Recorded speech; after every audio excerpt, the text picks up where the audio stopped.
Today on Hopped Up Beer Review, we're going to be trying the 2023 Bourbon County Brand Stout from Goose Island Brewing Company out of Chicago, Illinois. Thank you for joining us.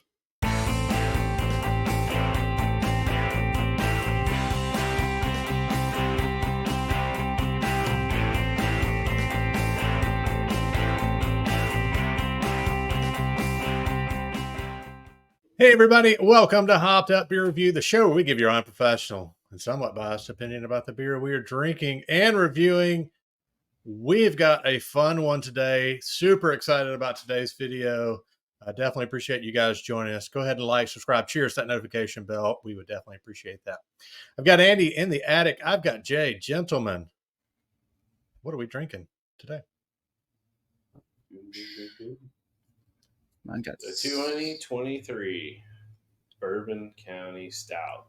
Wow.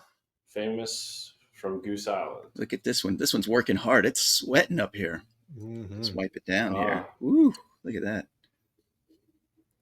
All right. I'm not waiting any longer. All right. We had to wait enough on you, Ben. I know. Not only did you close out the wrong screen and you couldn't get the intro right. Just too excited to enjoy. I did not have a snifter. I assume Ben did and Andy did.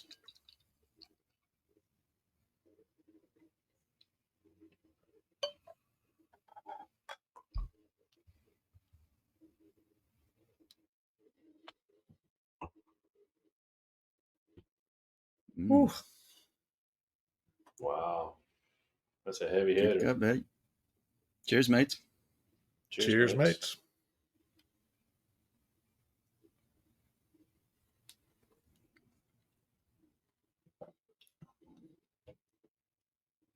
How about that? Wow. So before we start, has anybody had one of these before? No. I don't recall that I have. I got a 2022 waiting for me. Thank you. I did too as well. Yeah. Yeah, you're welcome. I think I want that one back. No. Yeah. No, I've not had this either. We don't see them in Mississippi. So I had to buy the ones that I have purchased were in Tennessee. And then I guess, Jay, you were able to pick up some of these, right? Yeah.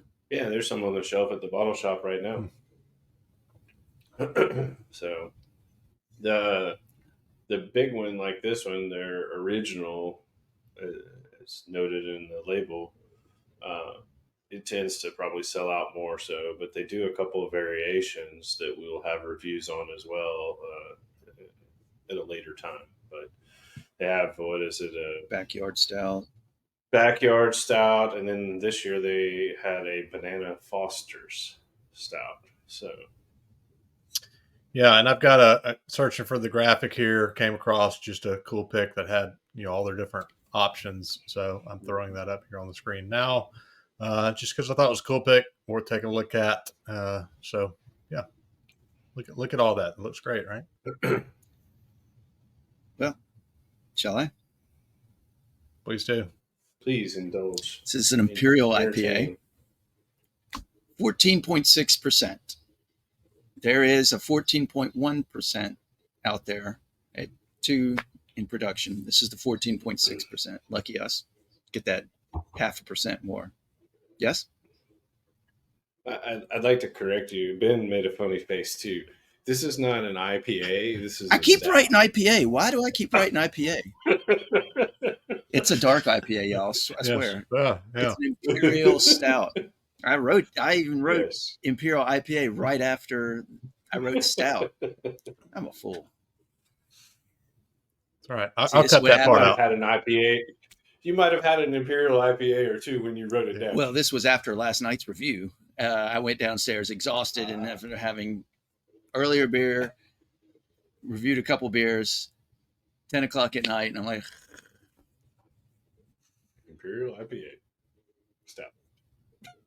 Shall I continue? Go ahead, Andy. Educate us, please. Yes. As I said, an Imperial, as I didn't say, this is an Imperial Stout, not an Imperial IPA. 14.6%. There was a 14.1% variable out there, and it's at 60 IBUs. It uses Millennium hops and has flavors of cocoa or fudge, vanilla, caramelized sugar, and almond. Aromas of cherry, cocoa, chocolate, a little nutty almondness. I smell delicious in there. Y'all get that? Picking up some good delicious. These are aged in bourbon barrels, an average of 12 months, and actually in a mix of freshly emptied bourbon barrels from Buffalo Trace, Heaven Hill, Four Roses, and Wild Turkey distilleries, which leads me to allude to our Eat a Fix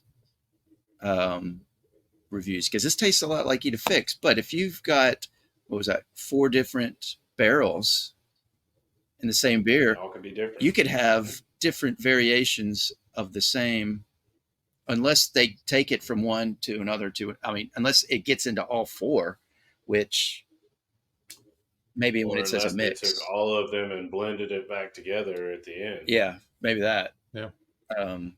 That might be the process. They did not go into a description on when they said a mix. And how they blend and bottle it. Yeah. That'd be something I'd be curious to find out from them. I mean, they could put it back in one of their vats in order to bottle. Yeah, it. that might be why there's 2 different variations. Why you have a 14.1 and a 14.6. That too. Well, yeah, if they can only fit enough in one vat. Well, I don't know if the alcohol content goes up because of the barrel. I think it goes up only because of sugar and other things. I think both. Okay. I think the barrel still imparts some variations. But that might still ferment And that's a slight variation. Yeah, it might pick out some sugars from the wood and do that. And whatever. Well, and you got to figure it was probably not done at the exact same time. So the Bourbon County brand Stout first was brewed in 1992 in celebration of the 1,000th batch of beer that was brewed at Goose Island. Now, they use 6 different malts and about 5,000 pounds in each batch. 5,000 pounds of malt in each batch to make this. It's a lot of grains. The original one in 1992 was made out of Jim Beam barrels. They were talking with one of the master distillers from Jim Beam and just kind of came up with it and collaborated because they claim to be the world's first bourbon barrel aged beer. This was their claim. 1992, talking to the Jim Beam master distiller guy. So I don't know, but that's their claim. It's probably pretty close, I would think. I mean, Goose Island Brewing Company, Chicago, Illinois, was first founded in 1988. It is technically a macro brewery. It was acquired by Anheuser-Busch in InBev in 2011. The founder, his name is John Hall. He wanted to have good beer. It's a very similar to story based on other people who have started distilleries. Went traveling through Europe, tasted some amazing beers. Like, we don't have this back in the States. I want to make some really good beer instead of just what the macros are pushing at us. Similar to like the New Belgium people. So he, after going to Europe, he opened in 1988, expanded in 1995 and 99. Like I said earlier, sold to AB InBev 2011. I guess it really increased his distribution. Well, thankfully, AB InBev allowed them to continue this line of specialties. Because, they could have killed this. Mm-hmm. Yeah. I was going to say the same thing. I'm surprised it's honestly still around because of that. They've got it has such a tremendous following. Yeah, I mean, if you look on Untapped, I guess for the 14.6 version, I think there was like 12,000 people that had logged this, and then the 14.1 there was about half that, if I recall, 6,000. So it's 18,000. Yeah. For just this year, huh? Or is it? Yeah. This is just a 2023 version. Crazy. The Goose Island is actually the Goose Island is an artificial island there in Chicago.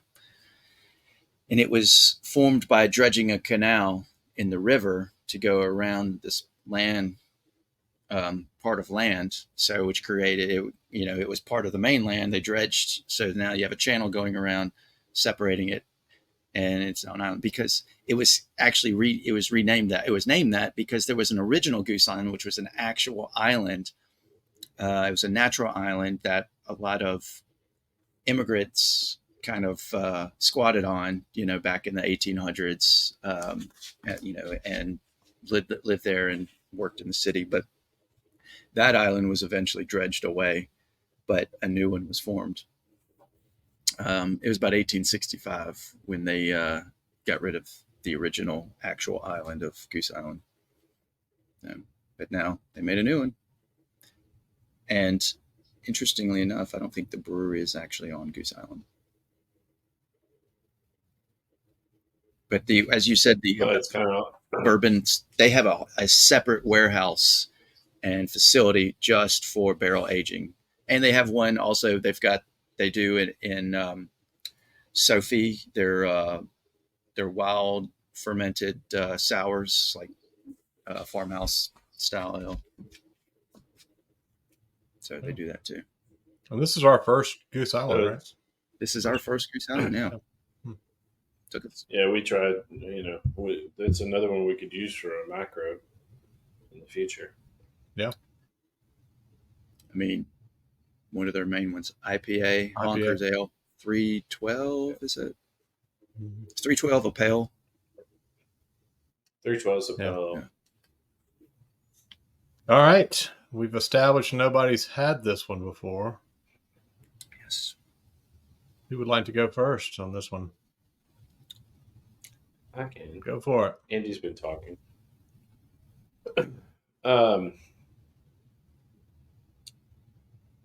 This is really good. I pulled mine out a little early, like we talked about. I'm embarrassed I don't have a snifter glass like you two. So it's still breathing very nicely. The aroma is there. I mean, I can pick up almost all the things that you mentioned, Andy. I mean, I can smell the cherries, the cocoa, the chocolate, the nuts. Maybe not as much, but when you get into the flavor is just all there. It hits you with that cocoa and chocolate and a little bit of vanilla. And then on the back end, what I get is more of almost like a dark chocolate or a bitter dark chocolate finish or aftertaste, if you will. It's really good. It reminds me a lot, and it might be part of the way things fell out. I'd be curious to understand some more of the history. But given that they started this in, what'd you say, 92,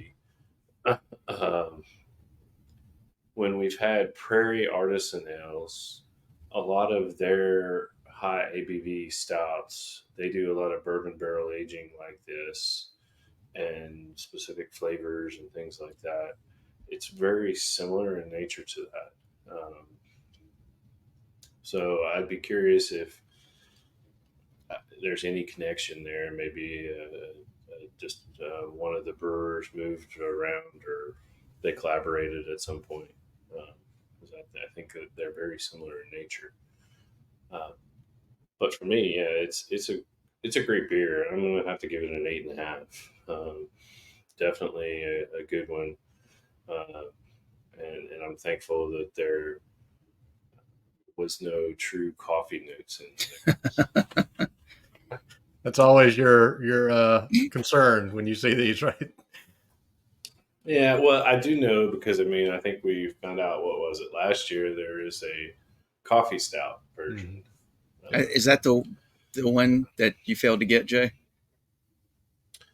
I don't know. I have one in my fridge, and I think it's this one. No, you got the Or- coffee one, and Andy and I both have the regular one. Or what have you have that's different? I'll give you the. I've got the regular. I'll give you the coffee one. I don't. You know, you want to trade, Jay? The 2022, right? Yeah, we'll make a fair trade. All right, Andy, what do you think? I think you should go. I think I should go. All right, I'll go. So this is one of those you hear about, you see people go out and search for every year. You know, I know that, you know, again, it's harder for us to find. I know Dan and Mike from FLX will, you know, plan a trip on a specific day to go try to get it when it's going to be in and get the many variations that they have. So I know those guys have done reviews on a lot of these. So definitely ones that you should go check out on their show. We'll put a link down below. So there was a lot of hype around this one for me, you know, in trying it. As we mentioned, we got the 2002 version. But we got a couple of different ones, so we don't all have the same beer. So we never did a review on that, and mine's sitting within eyesight over here unopened.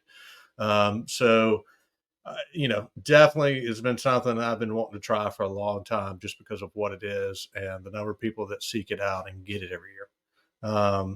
So you know, with that comes the hype, right? You know, and a lot of times when you have hype around something, you know, maybe it just doesn't live up to it. Not the case here. This is absolutely freaking amazing. You trickster.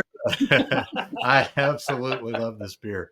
It is, for me, this is kind of what I was wanting when we had the dragon, the s'mores. Yes. This is, for me, this is almost has a s'mores taste to it. You get the chocolate, you get a lot of that. I get vanilla in there. It's almost a little marshmallowy in the middle.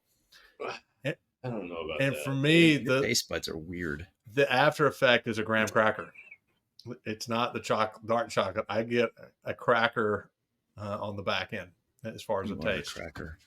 So, this beer is absolutely fantastic. And I'm just rolling through without not even paying attention to you guys. I'm giving this one a 9.5. I love it. Whoa! The hardest thing for me is to not drink it too fast at 14.6%. Because I'm almost through, aren't you? I've slowed down considerably. But I think it's great. I absolutely love it. Wow. We know what to get Ben if we ever need to butter him up, right? Oh, do we? We already knew what to give Ben if we want to butter him up. I think that's like the highest rated I think that's. Did you rate Bonington's that high? This is the first 9.5 on the show, other than Bernard. Wow. No, we've had another 9.5 or two. I think I may have given Old Speckled Hen a 9.5. If I've given anything a 9.5, it was probably it. You wanted to elevate something to the wall. I know. I did. I'm unprofessional, somewhat biased. Yeah. I mean, I'm biased. There's a few. You get into some of those really great IPAs. You've had a 9.5, Jay. I know for sure you have. Yeah, I probably have, but I can tell you which ones it probably would have been. Well, for me, I've never had a 9.5 on the show. And I'm not going to have a 9.5 today. When it comes to the barrel aged, I'm always, and especially with the high ABV, I'm like, how boozy is it going to be? Are we going to get a lot of just pungent alcohol, and or excessively sweet and chocolatey? Yes, Jay. No, I was just going to say with the EDFX. Yeah. Even with the 4 different ones, there was 1 or 2. I think the one that was in bullet barrels was extremely boozy in alcohol. Mm-hmm. So another great video to watch. Yeah. I didn't mean to interrupt you. Maybe Ben will put a link to EDFX from Ghost Train. So I'm always wary because I don't want to get. I like my bourbon or I like my whiskey. I like my stouts, but I don't want a competition between the two. I want them to meet in the middle and meld well, and I don't want it to be just completely sugar bomb sweet. Just just can't tolerate it. This satisfies everything about a bourbon barrel aged stout. This is that ideal. This is like the Eat a Fix. It is very satisfying. I pick up all the notes. Again, I haven't sniffed enough almonds to see if I pick up any almond notes. But I really like this. It is. I didn't know much about the Goose Island Bourbon Stout or Bourbon County brand stouts before last year. I'm really going to be looking out for it now because this is worth it. This is worth the hype. I understand why people camp out. I'm going to give this a 9. Wow. Is that your highest rating at this point? No, I've given other 9s. That's going to be a 9.0 for the Bourbon County Barrel Aged Stout. Break out the fireworks. It has made the Hopped Up Beer Review Wall of Fame. Anything above 8.5 collectively, we put on our Wall of Fame. Andy's going to fire up the inkjet printer and send them a nice little dot matrix. Is it dot matrix? Oh, we downgraded. It's a brother word processor. Yeah. Well, they're going to have something nice that they can frame because we're not paying for that either. To put on their wall in their brewery that states that Hopped Up Beer Review gave them a Wall of Fame score. So I know they're excited for that. Goose Island, be looking for it. It is on the way. We will get that to you just as soon as those dots stop matrixing or something. Yeah, and if it gets lost, it's not our fault. That's the postal service. Yeah. But you see this one out in the wild, you have got to grab it. It is a absolutely fantastic beer. If you've had it, let us know what you think in the comments down below. You can also come say hey in our Hopped Up Beer Review Discord server. It's a chat room. Let us know what you think of this beer. We would love to hear that feedback. And check us out on all social media links down below as well. We are in lots of places, and you can find us there. Lastly, if you have any interesting Hopped Up Beer Review merch, we have a link below. Jay is falling down on his duties, but we've got a link below where you can get some stuff. We don't have merch. And, go pick something up. With that, thank you for watching this video. Be sure to like, subscribe, cheers, that notification bell. For Andy in the Attic and Jay, I am Ben. Cheers, mates. Cheers, mates.